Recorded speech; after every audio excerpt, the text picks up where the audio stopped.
Ele tão descrente das possibilidades de viver socialmente adequadamente, naquilo que a gente acredita ser adequado, com condição de alimentação, de amar e ser amado. E essa é a maior dificuldade do trabalho realizado com moradores de rua em situação de drogadição. Porque desenvolve não só a dependência, mas também a dependência do sistema criado em viver na rua. Exatamente. Inclusive, eu tive um grupo uma vez de 70 pessoas, há uns 5 anos, 6, não lembro muito bem. Nós íamos toda sexta-feira ali na Marquise da Marisa, sim, lá no centro da cidade. Perto, eu me esqueci o nome da rua, perto perto da Cracolândia, enfim, esqueci o nome do túnel, mas enfim, a gente ia lá. E um dia eu acordei e nós pagávamos a um centro de recuperação em Guarulhos R$1.000 por mês para eles deixarem 10 leitos sempre pra gente, porque o nosso objetivo era tirar as pessoas da rua. Mandava pra lá. E um dia, uma menina que inclusive estava com AIDS, a gente levou ela pro hospital, ela disse assim: você sabe que a culpa de nós, porque inclusive agora está tendo a maior celeuma, não é? Porque parece que o governo quer dar dinheiro para os moradores de rua por causa das eleições. Sim. E aí já outro grupo quer tirar os moradores de rua. Sim. E aí eu pensei, nós fizemos esse trabalho lá e um dia essa menina me falou assim: você sabe por que nós estamos na rua?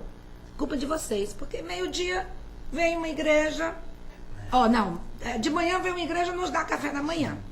Meio-dia vem os espíritos nos dá almoço. Quando vocês chegaram aqui com essa sopa, que era inverno, sim, né? No inverno a gente dava sopa e no verão a gente dava sanduíche, não sei. Já passaram 3 outras instituições aqui. Aí vinham empresários, traziam as quentinhas, e eles já nem queriam mais, que já estavam tão saturados. Vocês trazem roupa, vocês trazem cobertor, vocês trazem isso, trazem aquilo. A gente rouba um estrangeiro aqui, outro acolá. Tia, pra que a gente quer sair da rua? E eu me lembro que aí nós fomos, aí eu fiquei tão chocada, e nós fizemos, depois de uns 3, 4 anos, fomos fazer uma revisão do que estávamos fazendo em 3 anos, fora a sopa, fora os 12 mil por ano. Nós tínhamos conseguido que uma pessoa saísse da rua. Sim. Tem um trabalho em Anápolis muito bonito, chama-se Missão Vida, sim, que trabalha para recuperar moradores de rua. Sim. Porque eles realmente têm... É um vício. O vício da rua, é o vício da rua mesmo, assim. Então, dentro disso, eu não sei se tem isso clinicamente, eu não lembro de ter lido nada a esse respeito. Mas a experiência, eu vejo que tem pessoas viciadas nesse sistema de rua e outros, e principalmente adolescentes, viciados no sistema de crime. Então, ele gosta, mesmo desse negócio, em pessoas de classe média alta. Para ter emoções, aventuras. Ele não tá, ele tá desenvolvendo uma dependência de grau leve ou médio, mas ele gosta mesmo de ir até lá comprar, de ter um revólver na cinta ou de estar negociando. Essa sensação pelo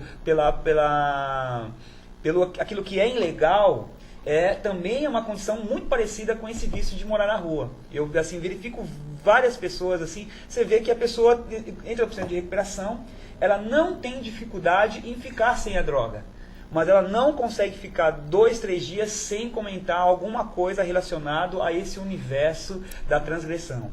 Isso é a gente sempre vê no centro de recuperação. Eu queria te perguntar uma coisa. Quem é que é hoje mais afetado com a dependência química? A adicção feminina vem aumentando. E assim como o crime, a principal porta de entrada da adicção feminina são relacionamentos amorosos. É mesmo? Qual é a diferença da adicção feminina para a masculina? A feminina é muito mais danosa fisicamente, psicologicamente, e a recuperação, os números da masculina são cruéis, da feminina são ainda maiores. É mesmo? Por quê? Porque uma questão de culpa que a gente trata muito é uma pessoa que roubou a mãe, por exemplo. Foi lá, roubou a bolsa da mãe, ou roubou alguém à mão armada. Essa é a questão que a gente mais trata para que ela se perdoe, para que ela tenha volte a ter uma vida tranquila, sem culpas.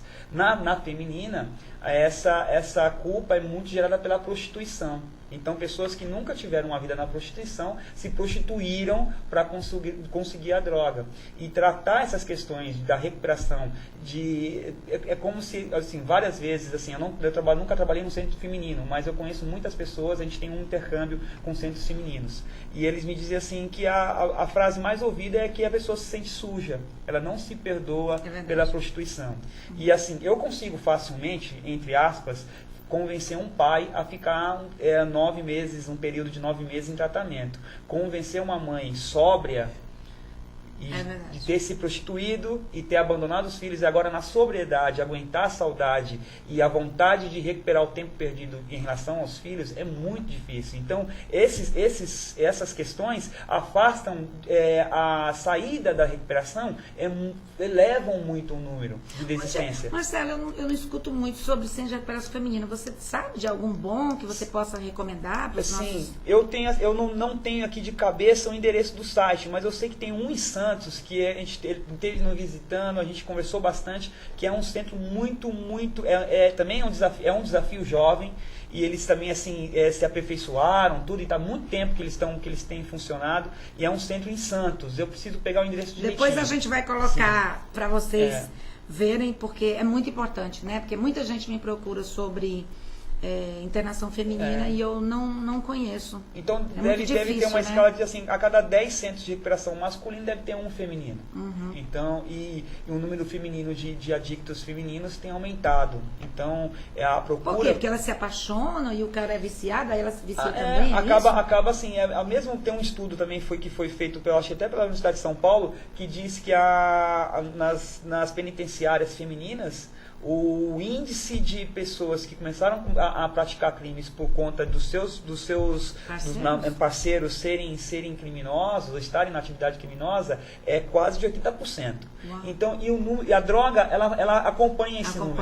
Acompanha esse número, assim, sabe? Porque não é possível que alguém que eu ame, que esteja num relacionamento comigo, vai me dar alguma coisa que é ruim. Mas depois que ele ingeriu, ele já não tem mais essa compreensão do que é bom, do que é ruim, entendeu? E para ele que está no uso é bom e acaba e até assim, porque quem nunca viu vai se escandalizar e não vai querer tocar. Mas quando começa a ver cotidianamente o uso, acaba ficando uma coisa comum. Então, dentro desse comum e normal, então o uso fica facilitado. Entendi. Então é por isso que tem que... Olha, eu quero falar um pouco, porque a gente sempre fala muito de droga e esquece de falar do teu do centro. Sim. Então, como é que é o tratamento? Sim, são 9 meses de tratamento. Então, quando a gente criou o centro de recuperação, eu já pastoreava um outro centro de recuperação já há 4 anos. E aí eu comecei a conversar com pessoas que tinham a mesma ideia e o mesmo foco de recuperação, que era atender famílias dessa faixa que a gente elegeu, que a gente conseguiria atender com o programa que por nós foi desenvolvido. Então nós desenvolvemos um programa. Qual que é a intenção? Agora na Veja dessa semana mostrou um tratamento que custa R$13.800 por mês. Um centro de recuperação, uma clínica de recuperação, R$13.500 por mês. Eu digo assim, quem é que tem acesso hoje, das pessoas que eu conheço, que teria acesso a uma recuperação dessa? Perto de quem eu conheço, seria minoria. Por mês, seria minoria. Então, o que a gente quer fazer? Um trabalho de recuperação tão bom quanto, e se possível, a gente está trabalhando para isso, melhor. Mas não numa questão de competição, mas para poder atender num preço, numa condição, dentro da realidade das pessoas com quem eu convivo, das pessoas com quem estão próximas do nosso trabalho, da gente, que a gente vê, tem necessidade. Famílias. E como é que é o tratamento? Por exemplo, a pessoa vai, aí você faz a triagem. Sim. São 9 meses, 9 meses de tratamento. No primeiro momento já é avisado que são 9 meses. Ele tem uma rotina que é toda direcionada para que ele reorganize a vida dele. Então tem um trabalho psicológico que vai ajudá-lo nas questões de culpa e de tudo mais que a drogadição ou não, que pode ter sido causado. Inclusive eu queria dizer uma coisa. Uma das coisas que leva a pessoa à droga é porque às vezes essa pessoa tem o ego frágil. Sim. Ela não consegue, como é que eu diria? Ela não tem resiliência, ela não tem uma força interior emocional ou espiritual para poder sobrepujar, para poder vencer os obstáculos, as adversidades da vida. Então, quando ela está com essa grande tensão, aí ela parte para droga, para se anestesiar, para esquecer, para ter essa sensação de alegria que ela não tem no dia a dia, que ela não consegue no dia a dia. Aí